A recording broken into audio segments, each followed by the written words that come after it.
Halo teman-teman semua, di video kali ini gue mau nge-review salah satu HP mata flagship dari Samsung keluaran tahun 2021 yang pas keluarnya itu lumayan tinggi ya hype-nya karena memang unik dan beda dari flagship-flagship lainnya. Apa sih keunikannya?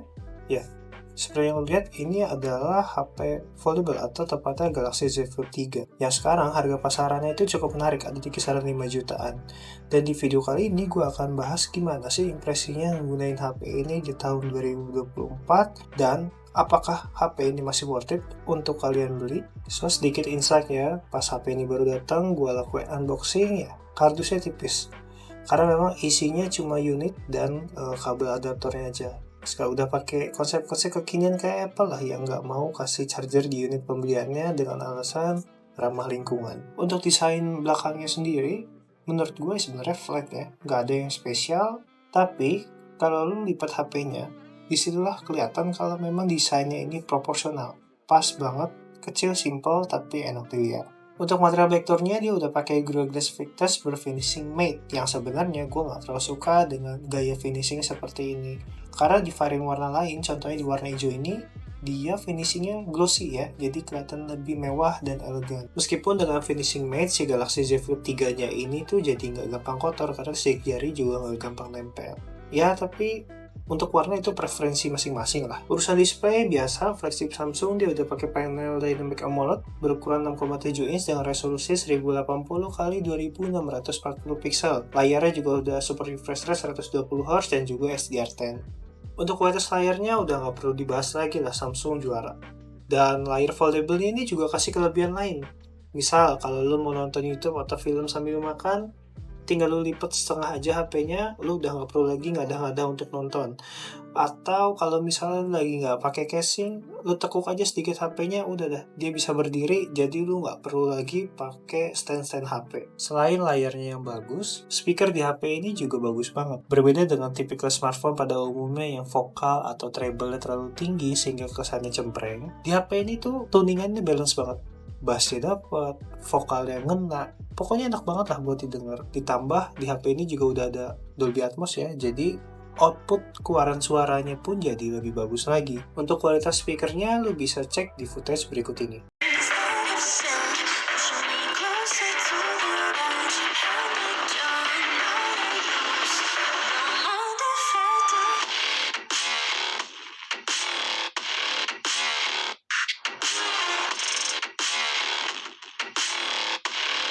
Untuk sektor kamera, HP ini udah dilengkapi dengan kamera utama 12 megapiksel dan kamera ultrawide 12 megapiksel, juga kamera selfie sebesar 10 megapiksel. Hasil fotonya bukan yang terbaik, tapi kualitasnya masih bisa dibilang flagship lah.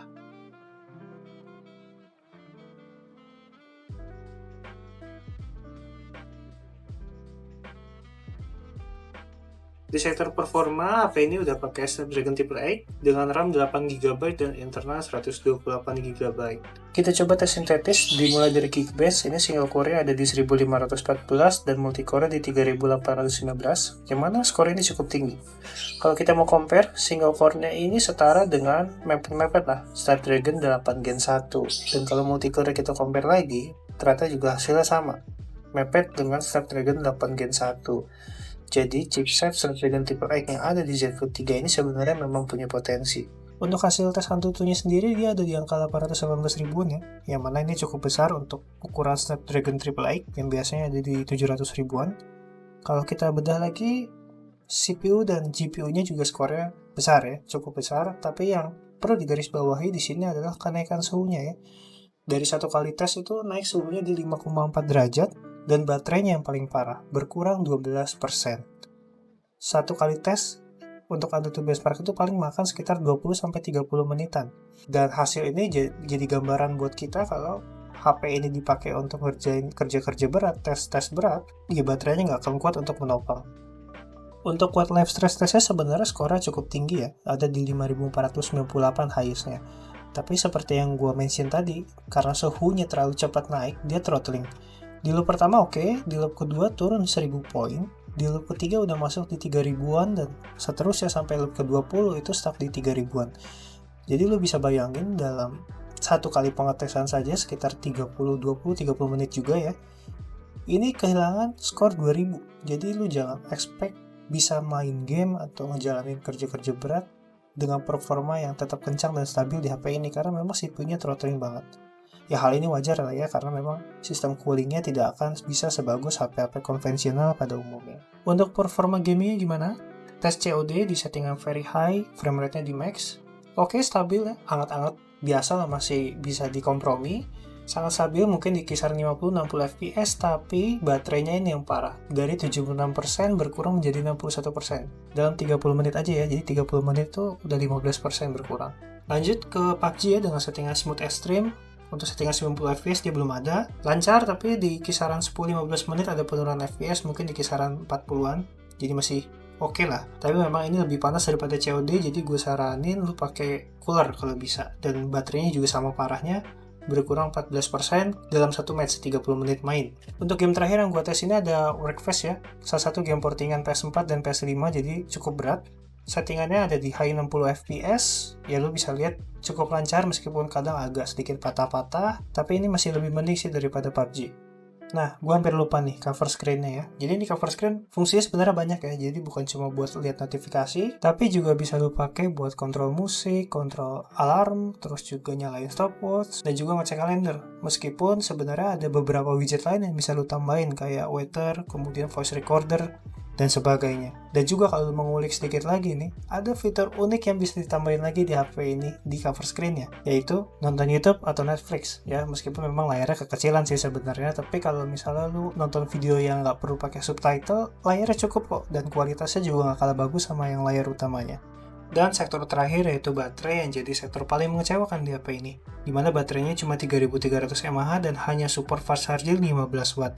Jadi lo jangan expect dengan baterai yang kecil nge-charge lebih cepat dong. Boro-boro ya, dari 0 sampai 100 itu butuh waktu 1,5 jam. Dan SOT-nya juga di bawah rata-rata ya. Jadi mungkin kalau untuk kalian yang sering pakai HP dengan baterai di atas 5000 mAh, atau bahkan mungkin flagship yang sekarang aja paling banter umumnya ya untuk Android di 4500 mAh, ini tuh kebangetan borosnya ya. Kalau cuma buat casual using untuk sosial media, nonton YouTube, itu dapat di angka 6-7 jam.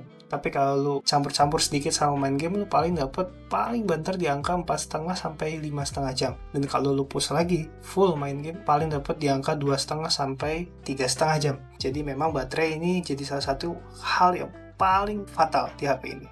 Jadi supaya baterai lebih awet ya gue saranin lu pindah refresh rate aja ke 60Hz jangan 120Hz, dan ya sering-sering aja lu nyalain ya yang namanya baterai saver.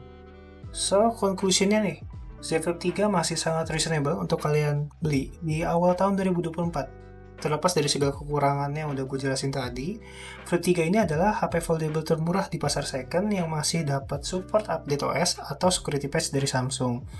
Selain itu, experience yang lu dapat ketika pakai HP lipat itu beda banget lah. Awalnya gue juga berpendapat, cuma beda dilipat doang. Tapi setelah pakai Z Flip, mindset gue berubah. Tadi gue juga udah nunjukin ya beberapa fungsi spesialnya dari fitur foldable. Jadi konsep foldable-nya itu bukan cuma buat gaya-gayaan atau sekedar ngejar estetika, tapi memudahkan kita juga dalam menggunakan HP. Selain itu, ya lu gak bisa deny lah. HP foldable kayak gini, lu nongkrong di cafe, nongkrong bareng temen, buka tutup, taruh di meja, aduh cakep banget, lucu banget ya. Dan selain itu, kapan lagi nih lu dapat HP yang eye-catching, unik, dan futuristik kayak gini di harga cuma 5 jutaan aja, seharga HP mid-end baru zaman sekarang. So mungkin itu aja dari gua. Semoga video ini bisa bermanfaat buat kalian. Kalau kalian suka video ini jangan lupa like, share juga ke teman-teman kalian, dan jangan lupa subscribe. So thank you and see you on the next video.